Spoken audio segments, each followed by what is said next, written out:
Hi, this is Mayank, and I welcome you all to Srijan Wednesday webinars. For those who are attending for the first time, this is a community initiative by Srijan Technologies. As a part of this initiative, we host webinars every alternate Wednesday. We have speakers from different domains who talk about subjects like front-end technologies, UI UX, mobile apps, media, entrepreneurship, digital marketing, and many more. Today's webinar, titled The Entrepreneur's Guide to Open Data, is focused on how entrepreneurs in developing countries can leverage open data in ways that are commercially viable, as well as produce social impact on the ground. In the first 40 minutes, the speaker will share examples of innovative companies that are already taking advantage of open data. He will walk you through the emerging business models, the environmental factors that must be in place to nurture open data-driven businesses. The last 15 minutes will be for a Q&A round. I request you all to please type in any questions that you have during the presentation, and we will take them up towards the end of the session. I would now like to introduce our speaker for today's webinar. We have with us Prasanna Lal Das. Prasanna is the lead program officer at the World Bank and leads the Open Financial Data Program. Prasanna and his team are investigating the possibility of using big data for international development initiatives, especially to increase their effectiveness. Prior to joining World Bank in 2003, Prasanna worked extensively in the private sector, helping companies develop strategies to use information as a competitive business asset. He has worked in various sectors, including information technology, media education, and telecom. So without taking any more time, let's get started. Prasanna, over to you.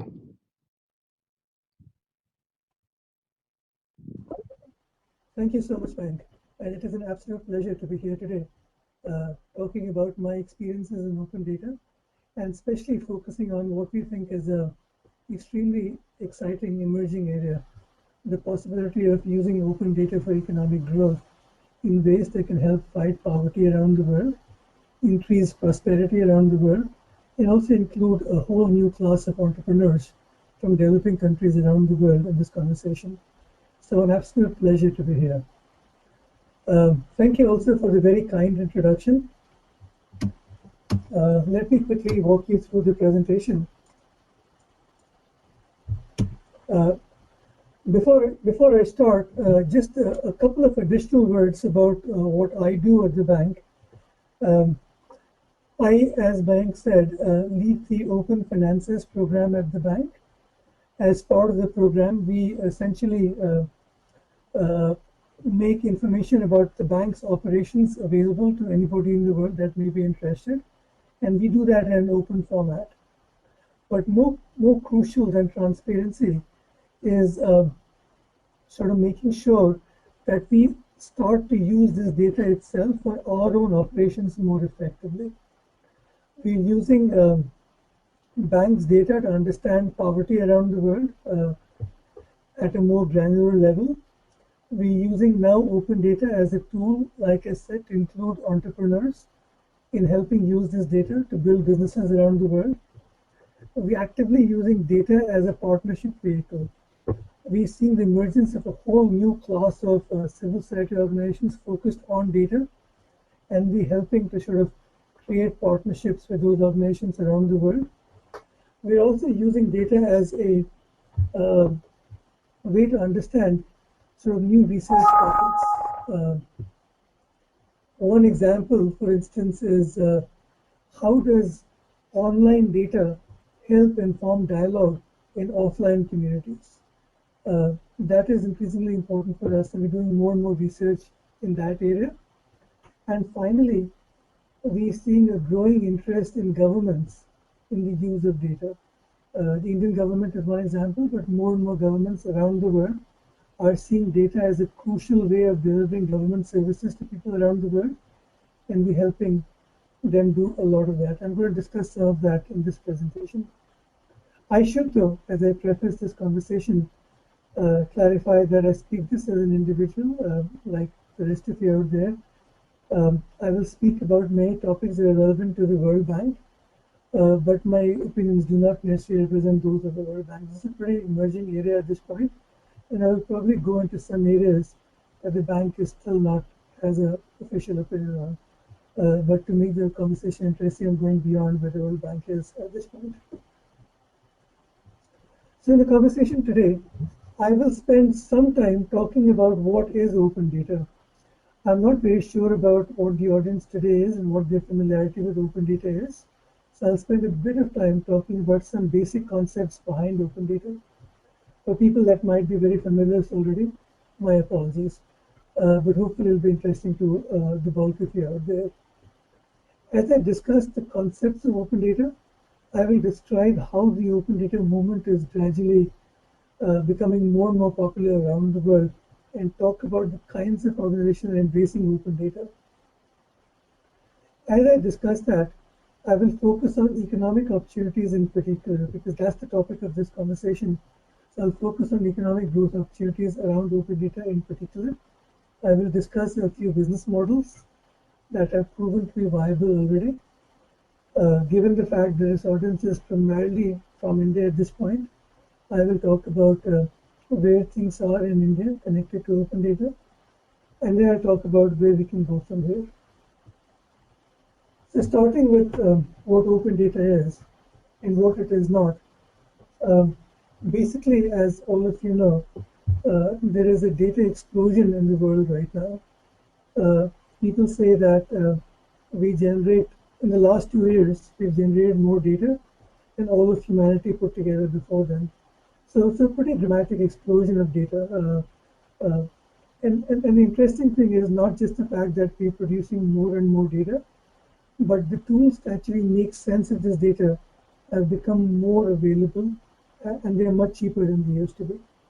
So you and I all sort of partner in this data explosion as we tweet on a daily basis, as we put photos on YouTube or Facebook, as we sort of just the fact of carrying a cell phone around, we sort of are almost emitting data as we go around. I'm sorry about this. I have no idea why this is coming up.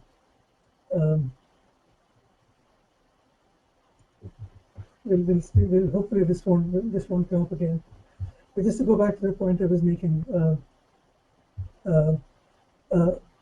huge data explosion, data coming from people like you and me. We produce data on a constant basis. Governments traditionally have gathered data historically, so that's a source of data as well.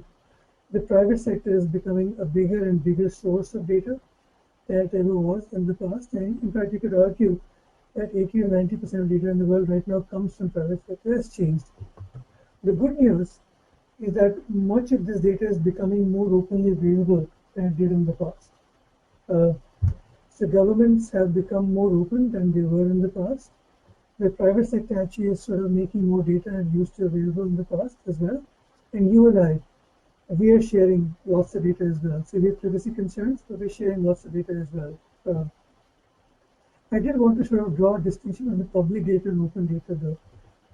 So if the government publishes, let's say, data as PDF files, they are not open data. And I'll describe that in the next slide. When you and I sort of put data out there on Facebook, they're available to our networks, but they're not really truly open data. The private sector equally puts lots of data out there, but it is not necessarily open at all. So open data has to meet a few sort of criteria, as I described in this slide. One is that from a purely technical perspective, the data must be machine readable.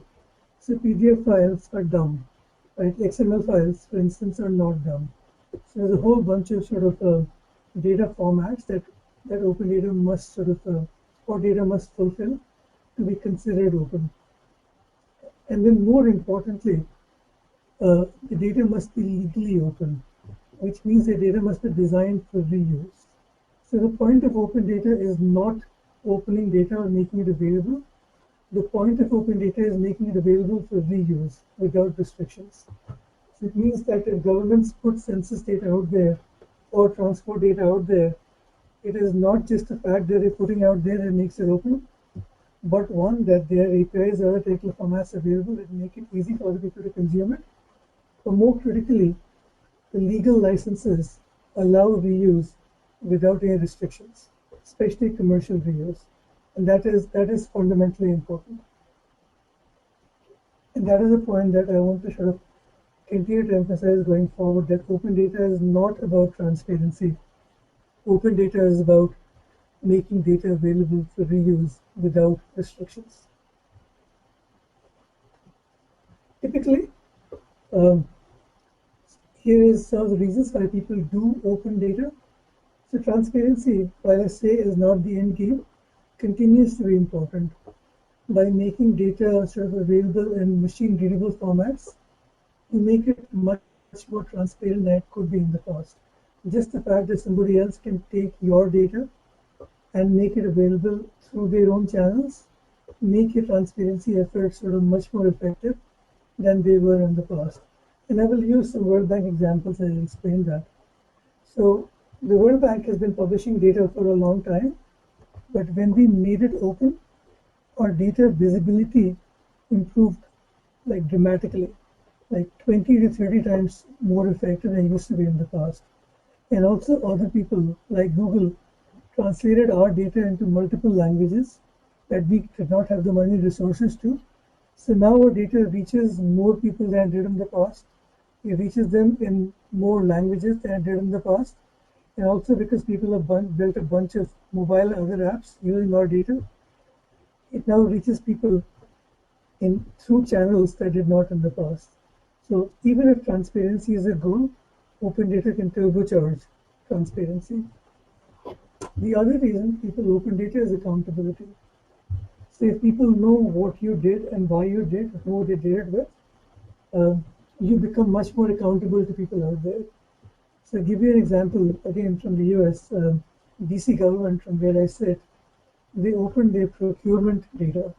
So basically all their bids, who won, and what the amounts were. Just the act of doing that made sure that citizens in the city had a good sense of what their money was being used for, who were the people winning contracts, and what kind of money people were making to achieve what kind of results. And the outcomes have been pretty stark. What has happened is that now, because procurement data is public, more vendors actually winning contracts than they used to in the past. Two, the size of contracts has actually gone down. So for the same amount of work, vendors are actually charging less. So the system has become a little bit more clean, I guess, in the process. And also, anybody out there can see what's going on. So if you want to know what's happening in the street next to your house, who's won the contract to redo that street, you actually can see that. And that's huge power to citizens that did not have in the past. Which means that they are more engaged in the process than they were in the past. So engagement is a kind of term that governments use all the time as a desirable outcome. But very often citizens find it difficult to engage with citizens because they don't have any data points engaged in against. But if you know now that there is a contract out there to, let's say, install hand pumps in your village, and this is the money that is being used, or if you know there's a contract out there to rebuild or to extend a school building, and this is the money that is being put out there, you actually have a ground to engage the government with. So we're seeing open data as a very powerful vehicle for engagement as well, because once people know what is going on, they have a information tool or asset to go back against and talk to people. Which means, as going to the next point, that people that were not engaged in the process earlier are now engaged, so there's greater inclusion. In the old world, essentially NGOs are typically people who knew how to work with governments were included in dialogue with governments. But now you have lots of sort of citizen feedback mechanisms out there. So a tool called Fix My Street, for instance, lets anybody report a pothole. The report goes straight to the government. You can see if the government is actually acting on it, and if they fixed it, the government actually gets back saying we fixed it. It means that people like you and I can be included in the process. We're seeing more and more of that happen, and all of that is powered by openness of data behind that. Without this data, you could not build tools like Fix My Street. now you can. And as governments become more open, so it's not just about sort of releasing traditional data, but also releasing service delivery data. The fact that we received this complaint, that we're acting on this, and we actually fixed it, we did not fix it. And somebody actually out there going up and seeing it from a citizen's perspective and saying, yes, actually is fixed. So the entire cycle has now become possible due to openness of data, which means that government services are being delivered, hopefully, more effective. At least in the developed world, we're seeing lots and lots of examples of this entire virtuous cycle being in place. Again, the foundation is basic openness of data, but that gets more people engaged. That helps people build services on top of their data, and that helps make sure the governments actually deliver what they're supposed to. The interesting outcome that we are seeing now is that open data is not just about delivery of government services or accountability or transparency, but we're seeing a whole new rise of commercial services built upon open data. We're seeing people taking these services and building new products and services that help them make money, but they also have social impact. And a classic example that all of you are familiar with, which we don't think of with open data, is Google Maps. Right? The entire mapping data is built upon public data released by governments around the world. In the US, for instance, and I'll take the example, all street data that Google publishes is not data Google owns or that data Google pays for. It is data that governments have gathered, they continue to gather, but that they are made openly available through services, through APIs that Google is able to use to build a commercial service. They make money off this. But it's also good, we think, from a purely social impact perspective. If people can find their way from point A to point B, it has huge social outcomes. I'll describe some of them as we go forward. But we find openness at the bank useful from that perspective. It is good for society as a large, but it's also creating commercial results. Before I go on, just a quick word on the bank's open data initiative. We actually used to, and many of you may not be familiar with the bank, so just a quick sort of a couple of words on the World Bank. We are a specialized agency of the United Nations. What we do is we provide financial and non-financial resources to governments around the world to improve development outcomes. So governments want to build schools, build bridges, work on building capacity in society. We help finance many of government initiatives like that. We also have a private sector arm called the IFC that helps the private sector create services that are socially and developmentally viable. But anyway, part of what we do as a bank is we do tons and tons of research.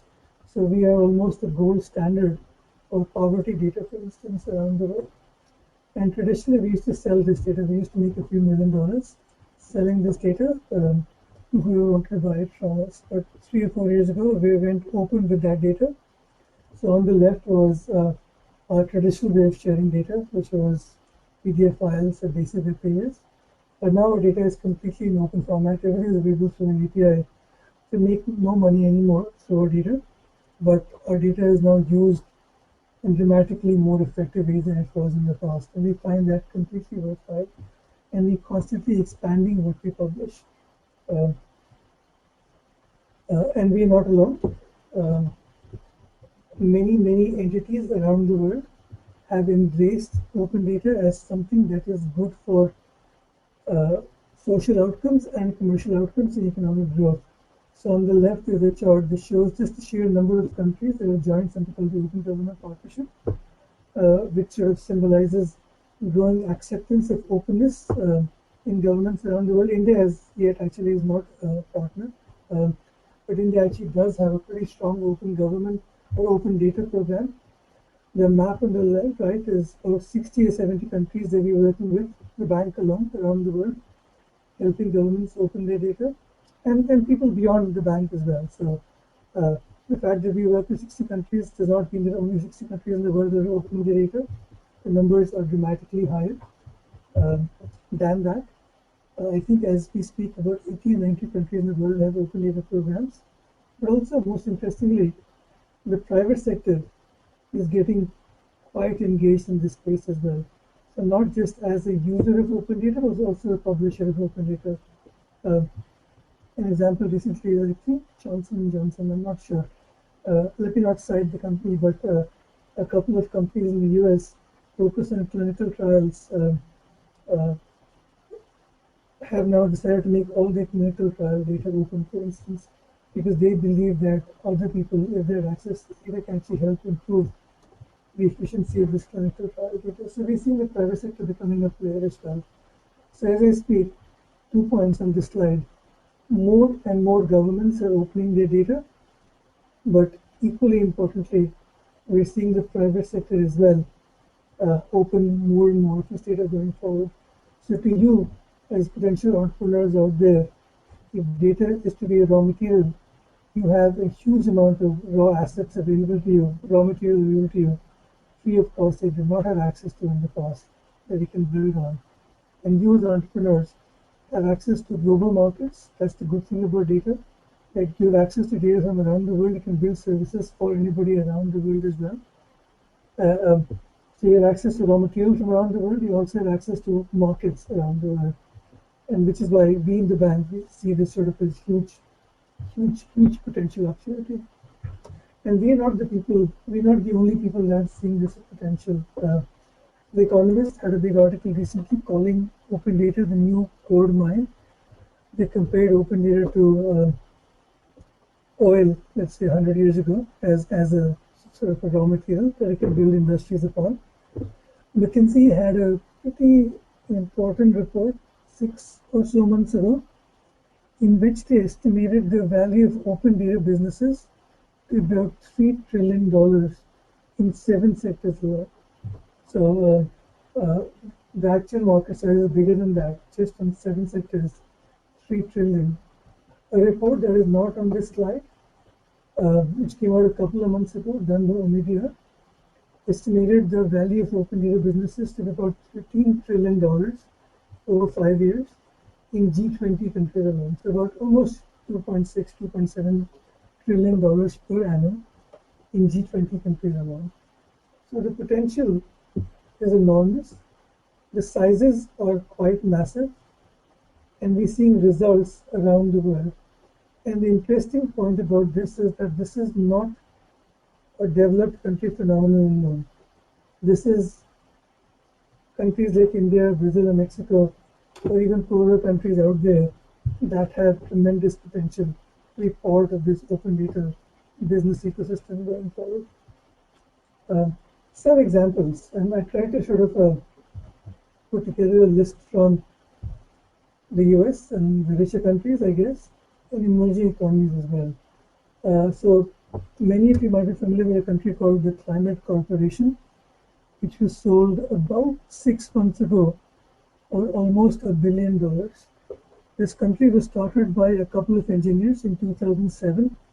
So in 6 years, they went from zero to $1 billion.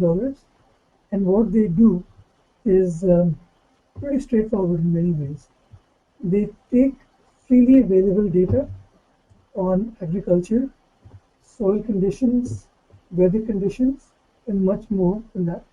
They actually take about 30 trillion data points, all available to you and me as well, free of cost. And they build insurance products for farmers in the US. So they essentially sell crop insurance to farmers out here, and they've done well enough to have gone from zero to $1 billion in 6 years. But the raw material they're using is all freely available. So it's completely built upon open data.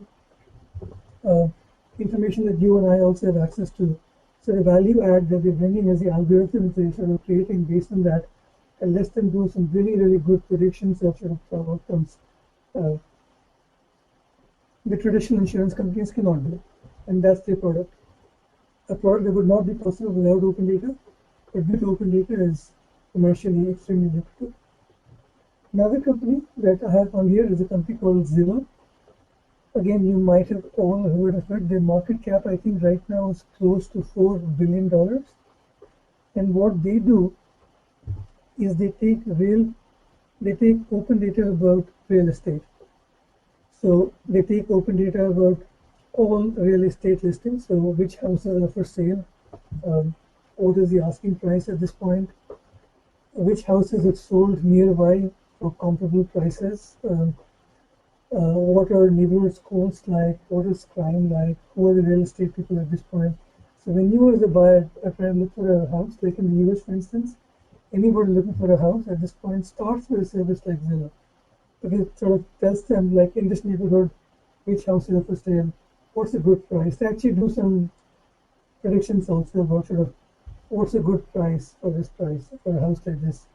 Um, and people use this all the time. Again, market value about $4 billion at this point. A company called OnDeck, they do loan appraisals for small businesses. So if you're a small business, you're trying to sort of get a loan for yourself. A lot of small businesses find it very, very hard to get loans from traditional lenders, whose standards tend to be very, very high. Even deserving candidates get left out. So OnDeck has built a business upon open data in which they have access to many, many more data points than traditional lenders have, and they're able to appraise small businesses in ways that traditional lenders cannot. And they built a niche business in that space that traditional business cannot. Again, a pretty successful business. A couple of other examples from Mexico, the Anti-Mordidas app. It's actually quite interesting, and many of you might find it relatable in India. So what happens in Mexico is that when a policeman stops you for a traffic violation, they have lots of leverage over you. Quite often, you as the driver have no sense of what the violation actually is about, what is a typical fine for that violation, and sort of you as a driver sort of what you should do. So quite often, bribery is very rife because policemen take advantage of information gap to sort of ask for whatever money, and you often, not having any sense of what a real fine for that might be like, end up paying more in bribes than the fine might be. So in Mexico, what a couple of entrepreneurs did was they actually scoured a bunch of government services, government data points, and put an app together which said that if you've been stopped for violation X, this is a typical fine. And now when drivers are stopped for that, they actually have a little more leeway in Mexico, sort of, I guess, negotiating or otherwise with traffic policemen. And this app was built in 1 week, built entirely on publicly available data, just putting a bunch of information sources together. And in 2 weeks, this was sold in the App Store for $3 each. And I think there's 60,000 sort of downloads. So I made almost $200,000 in 2 weeks for about a week's worth of it. So very, very simple app, but just to illustrate the possibility you can actually make money based on publicly available data out there. Urban is a bit like Zillow. It sort of is an app about property market in Indonesia, and people are, again, it's a profitable business already, and people are making money, again, entirely upon publicly available data. Digital Data Divide is a company based in Laos, Cambodia, and Kenya. And what they do, and I find this very, very interesting, is what they've done is, as governments are trying to open more and more data, they have a need for digitization services, and Digital Data Divide is filling that gap in the market. Hunar in Chile actually has built an open data platform. So if you want to actually publish your data as open data, Hunar is the kind of service you can use. So again, lots of interesting work going on around the world. All these companies are commercially profitable. They would not exist without open data, but because of open data, they've built new business services. And we in the bank like them because they often deliver pretty interesting social services. So Climate Corporation, for instance, has made agricultural insurance markets much more open than they used to be. Farmers are taking more risk than they could in the past in the absence of information resources. which means that farm outputs are going up, which I think is interesting for us, given that food scarcity is a tremendous development issue out there. Zillow has made real estate markets much more transparent. It has also made tax markets much more transparent. So Zillow actually publishes tax data about all houses. So this house paid this much tax in the last year, which means that governments can start sort of, not just governments, everybody can start seeing sort of how efficient that market is. So if house X paid, let's say, $10,000 as tax last year, but house Y only paid $1,000, then there's something wrong in there. So as a CSO, you have access data, you can do something about that. As a government, you can start seeing patterns that you could not in the past. So all sorts of sort of efficiency outcomes that we see. Digital data divide, of course, is great for creating jobs. They estimate that lots of people who would have blue-collar jobs now, because they're doing this thing, have white-collar jobs, and they are sort of through that process more skillful employers. And again, good development outcome there as well. Mexico anti-money laws tool to fight corruption. So all said and done, people are making money, but also fighting corruption as they do that. So we see that as an interesting outcome of open data businesses. Commercial viability, but combined with social outcomes, everything interesting. In terms of business models, I'm now running out of time, so I'm going to sort of speed up a little bit. But we're seeing 5 broad kinds of businesses coming up. One is suppliers, people who own data, and they put data out there and they make money in the process. And that sounds counterintuitive, which is an example of the German statistical example, the Deutsche status on top. That's the statistical agency in Germany. They, like the World Bank, used to make money selling the data. Now they've made the data publicly available, but they're seeing that their consulting business, advisory business around the use of the data had actually doubled in the process. The Met Office, that's the organization in the UK that publishes weather data, has now seen sort of a huge sort of pickup in the use of the data. So commercially interesting and viable for them. Then there are people out there like Data Publica or Open Corporates. What they're doing is they're just aggregating all this data out there. So Data Publica is a French company. What they do is they say, you know what, here is all this enormous amounts of open data in France. Nobody has a sense of how much data is out there. We'll aggregate all that. And that is our service. And you can buy this aggregation service. So Open Corporates, they have an interesting model. They collect data about what they claim to be all the companies in the world. That's their goal. So you wanted to get information about Swiggen, for instance. You could conceivably go to Open Corporates and they would have in one place all data about Swiggen. That's their goal. So who owns Swiggen? Who are the people on the board for Swiggen?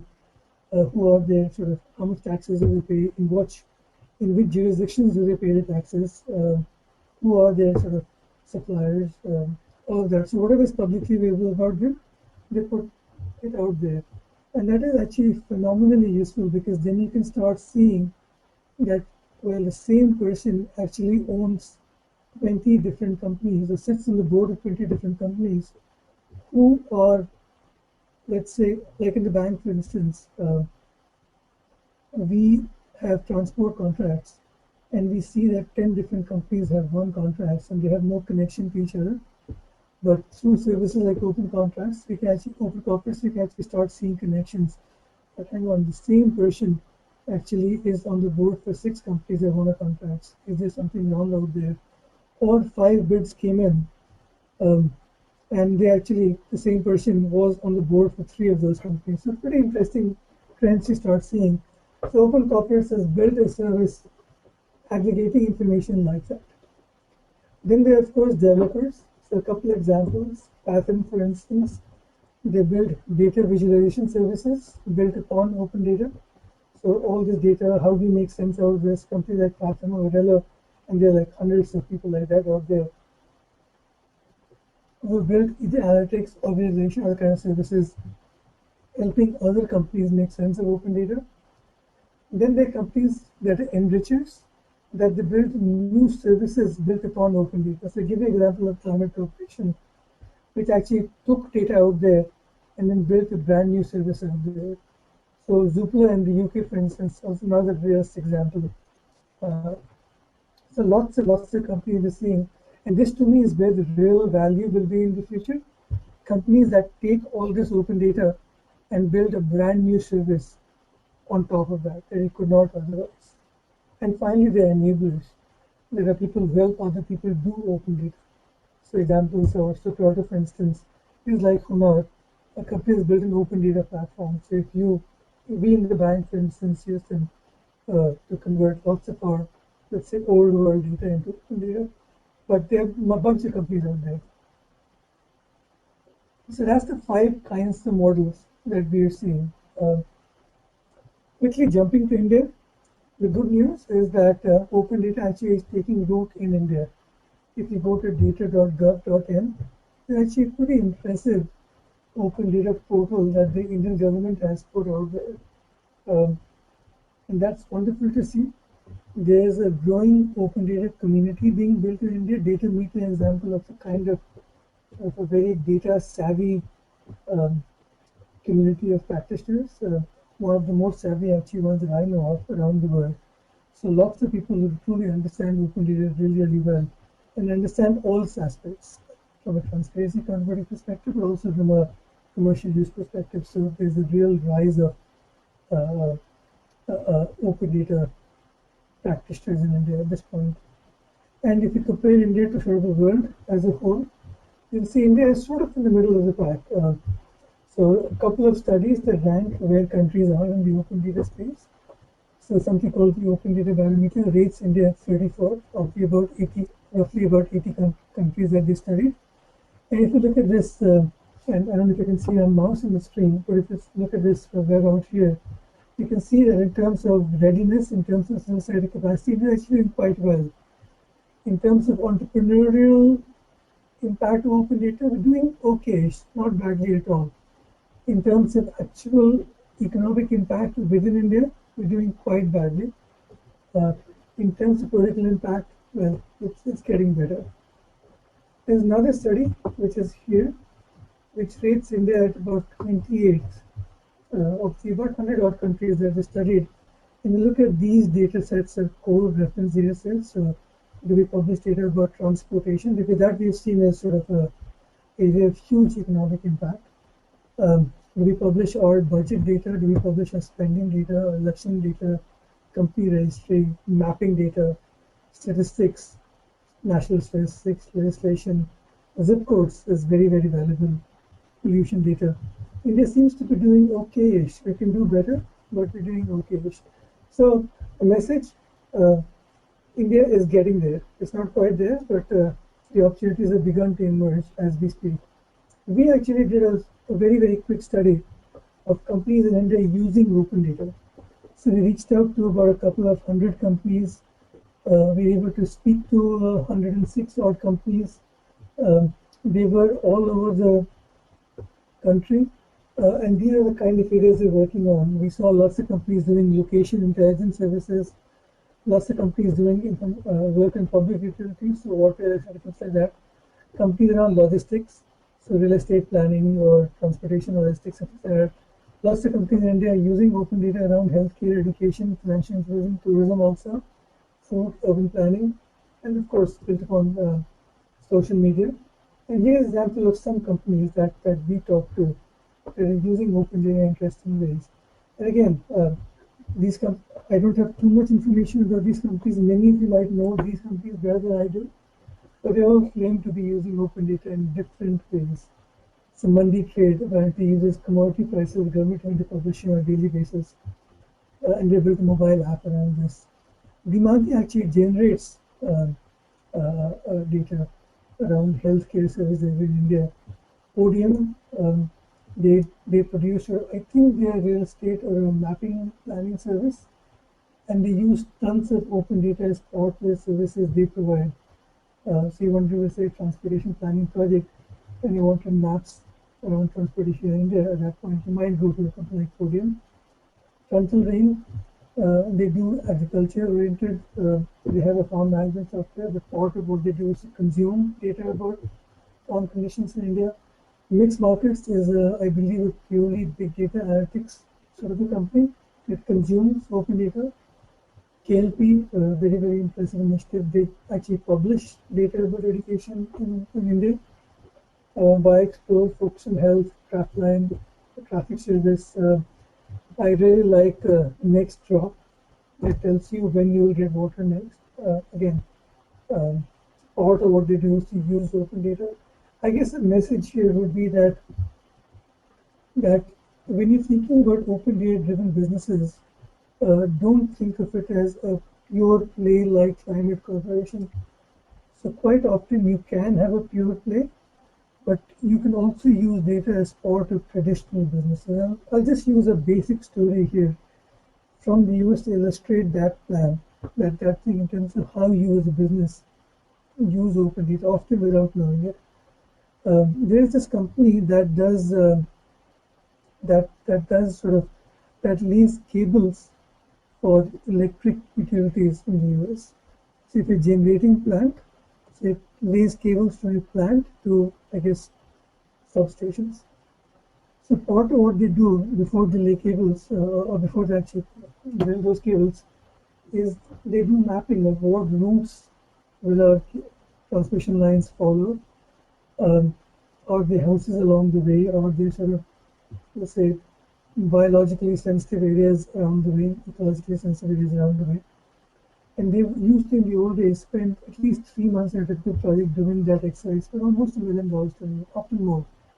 Now, using public data, they were able to cut their survey time to about 2 weeks. So they, as a business, have saved money, and they actually buy this service from another company. So that uses open data to give them that service. So lots of businesses built around that. Businesses built upon the fact that data exists now. Companies need to make decisions for other things, not connected data. Data can be input into that process. And as we looked at companies, we saw lots of companies coming up for sort of financing needs. I will not go into that. I will jump straight into the next slide very, very quickly. Just saying that while the market is rosy, lots of challenges out there. So while the Indian government already has an open data program, lots of data out there is at a national level. We need data at a state, municipal, or a city, even colony level. We need that data, and that needs to happen. Lots of policies around the use of data tend to be mature even now, especially around the commercial use, and I will go into that if you have questions. Lots of capacity issues. Our universities are not teaching open data or big data at this point. Our government officials don't understand. They're not data literate at this point. People like you have trouble finding engineers with data skills. So how do you fill that gap? And there's a financing gap. Lots of startups out there need support at the incubation stage. And we're trying to work across the spectrum. I'm happy to talk more about that, but there's a gap at that level as well. And I'm going to stop at this point. Basically, I will just say that the way to solve that is not by doing small interventions. You have to think of interventions at the ecosystem level, and the short and the right explains some of that. And the public sector and private sector has to come together to work on that. We have lots of ideas on that. Running out of time, so I will not go into that. Let me stop here actually at this point and see what kind of questions we have, and I'll come back and address some of these in more detail if there are questions. Thank you.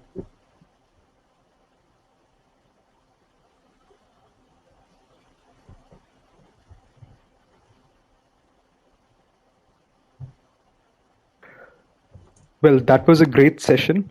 Thank you, Prasanna, for sharing these interesting insights on open data and what opportunities it opens up for businesses. Moving on, I'm sure you all have a few questions.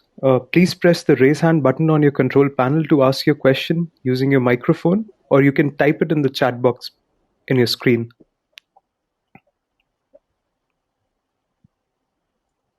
So, Prasanna, there was a question which came in 15 minutes into the presentation. So, Prabhu wants to know that it's been around 3 years since data.gov.in was released in the public domain. So, how much of this has been used by the private companies for betterment of industry or society? Okay, that's a question best answered by the government of India. We have spoken to them a little bit recently, And I think the answer is not very encouraging. So what they're focused on so far, at least the message I got, is that the focus has been on getting a lot of data out there, and they've done, I think, a phenomenal job, I think, at this point in doing some of that. But the engagement work has not quite kept up. So at this point, uh, people aren't, a lot of people who are potential users of the data are not very aware of that fact that the platform actually exists. Businesses that can actually find it useful to use that data often don't have a good sense of the fact that this data is available in reusable fashion. Quite often, other government organizations themselves are not available or not aware of the fact that this resource exists and not able to promote it effectively enough. And also, the fact that the data is still available largely at the national level has made it less than completely useful for business and entrepreneurs out there. What we have seen in other countries is that the truly useful data is the local data. So what is happening in my street, what is happening in my village, what is happening in my community. So water prices in my community, what roads are being built next to my house, um, what water quality is going on in my house or in my locality. That is the kind of information that people actually build successful businesses on.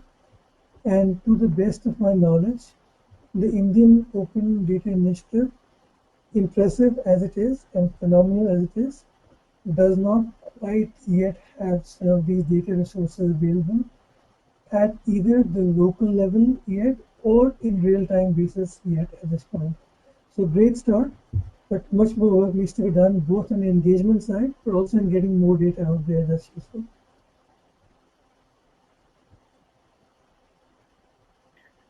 Thank you for your answer, Prasanna. We have another question from Nico, who wants to know that, in your opinion, what are the most valuable open data sets for entrepreneurs? So there are two ways to address that question. One is if you look at the experience out there, there are some data sets that have already proven to be tremendously useful. So weather data, for instance, uh, very, very local real-time weather data, for instance, has been tremendously useful. In the US, they say that about $300 million per annum is the benefit of that data alone. Um Other data sets are transportation data, for instance, is very, very valuable. In the UK, for instance, after they released transportation data, about 500 companies came up within 1 year using that transportation data, sort of creating a bunch of sort of transportation services for commuters. Data around agriculture is becoming more and more viable. Climate Corporation is a good example of that data. Um, Data around sort of real estate and zip codes or pin codes has also been used to create tons and tons of companies. Data around health services uh, has been very, very, so in the US, for instance, the health market is already about $1 billion per year, according to McKinsey estimates. So lots and lots of companies built around open data in the US as we speak. So lots of traditional sectors like this are useful, and I can maybe afterwards share examples of many, many companies in sectors such as this. If you look at a McKinsey report, they actually list lots and lots of companies. I would also encourage you to look at a study called GovLab uh, or Open Data 500 in the US. It actually lists all the sectors and data sets against which companies have been built. So it'll give you a good sense of where value has been generated so far. But as entrepreneurs, I would encourage you to think outside the box. I will give you examples of companies such as Brightscope in the US. They built, what they have done is they built a pension services advisory for senior citizens or post-retirement individuals in the US. And the data they used was not considered valuable by anybody in the past. It was available as paper records. It was not actually even made widely available by the government.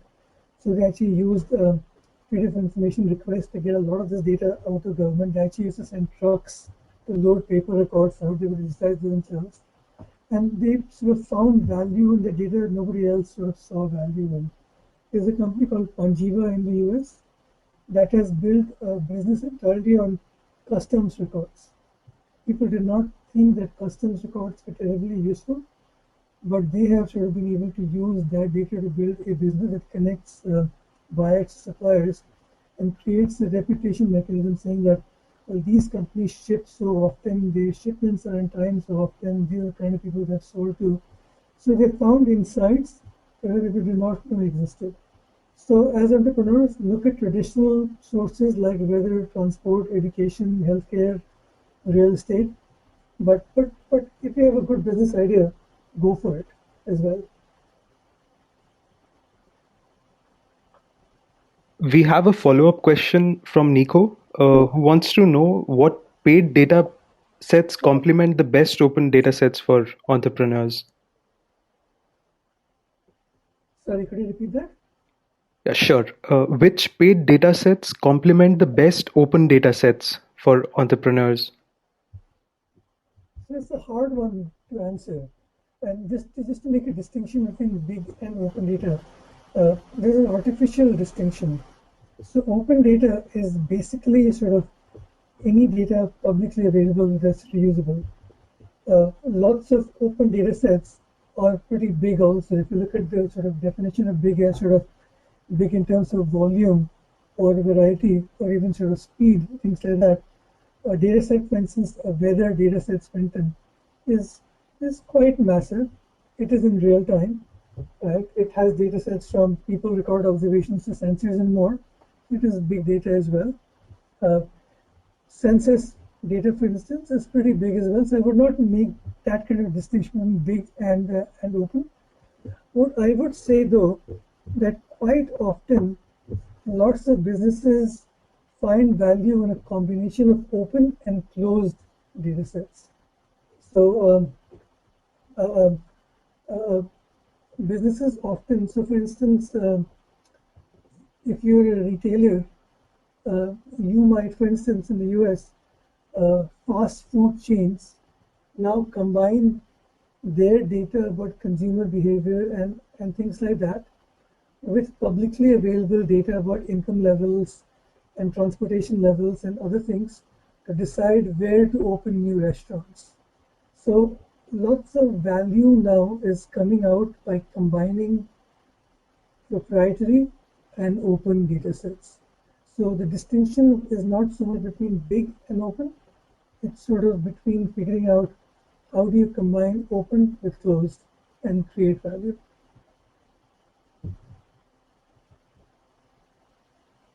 Thank you, Prasanna. Deep Bhangu wants to know that do open learning resources constitute open data?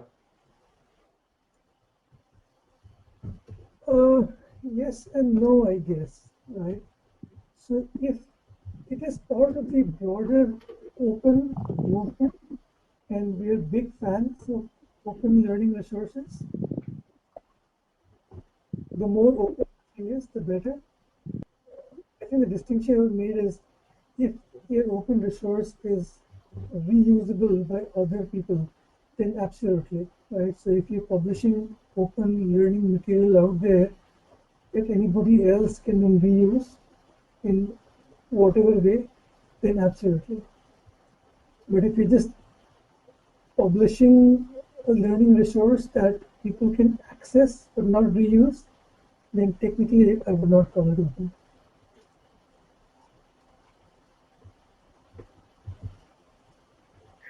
He has a follow-up question where he wants to know what kind of technologies are being used for storing and management of this data.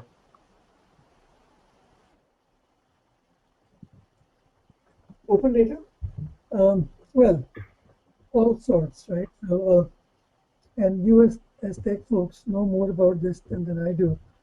But in terms of open data platforms, so basically, if you look at sort of the open data space, right, there is this sort of a data collection phase, phase in which sort of all sorts of sources come into play, right? So from basic information systems to cell phones to whatever, right? So I will not go into that. So all enterprise systems can be sources of data as well.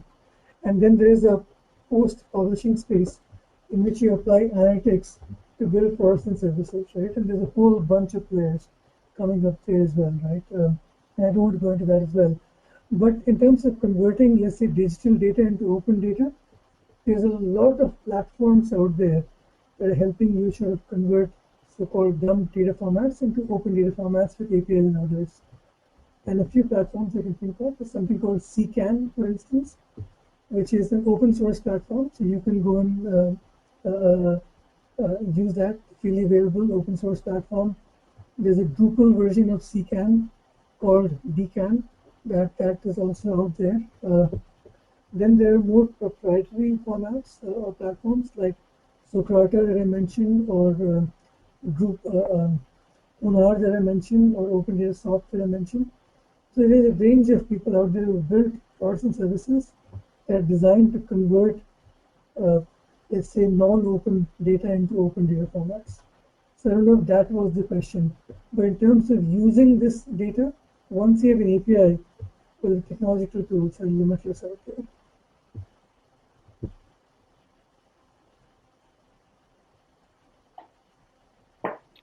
Thank you, Prasanna. We have another question from Vineet Kaushik.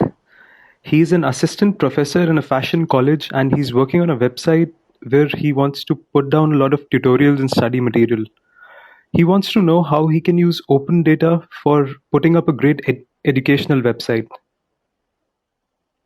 I will try and send him some resources afterwards, and maybe will connect him with some people. So if you can share my contact information with him, I'm quite happy to sort of, once I understand this a bit more, sort of connect him with people who are actually quite actively engaged in sort of creating learning repositories around fashion and style. Sure. Vineet, we'll be happy to connect you with Prasanna after this session. We have a question by Srini who says that a lot of this is hypothetical and what is the ground reality?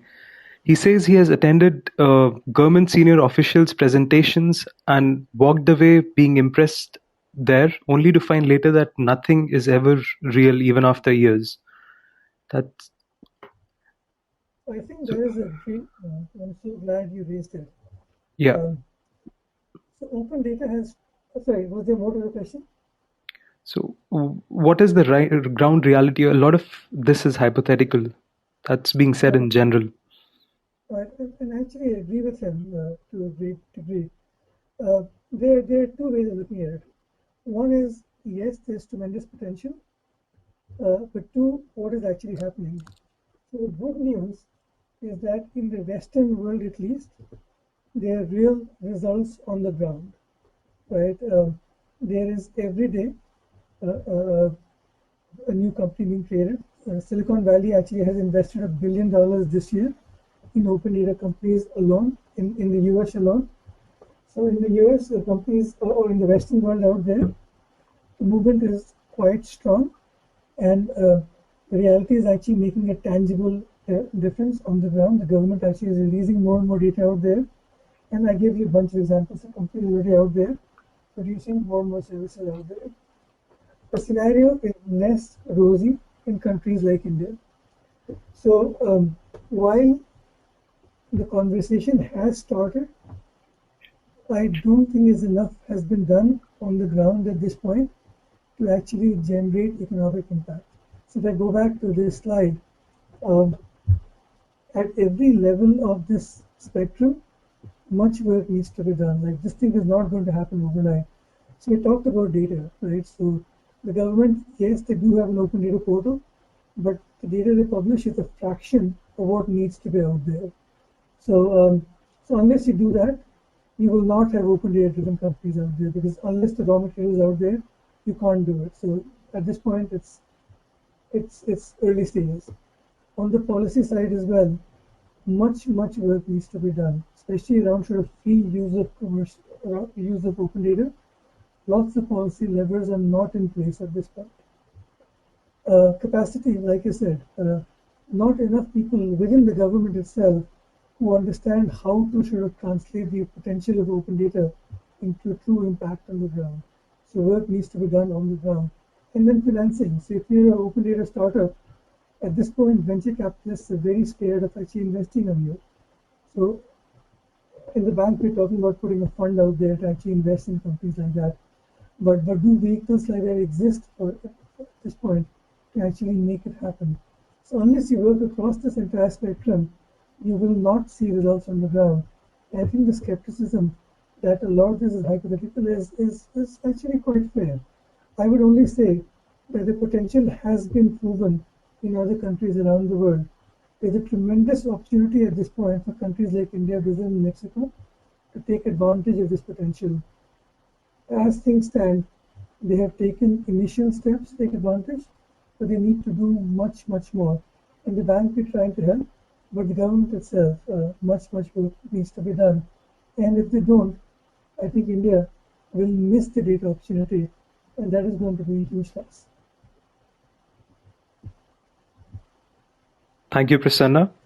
Since we are running short on time here, I would request those who still have questions to please mail them at webinars@srijan.in. Thank you once again, Prasanna, for such a knowledgeable session. We are sure everyone found your presentation very interesting and insightful. A big thank you to all the attendees for joining us in today's webinar. I would also like to announce that our next webinar is on architectural decisions, serving the thundering herd, on 29th of October by Supreet Sethi, who is a technical architect at Jabong. In this webinar, Supreet will provide valuable pointers and resources that can help in developing high-performance systems. We'll be sending you the registration link along with more details in a subsequent mail. So stay tuned and have a great day, guys. Thank you. Bye. Bye-bye.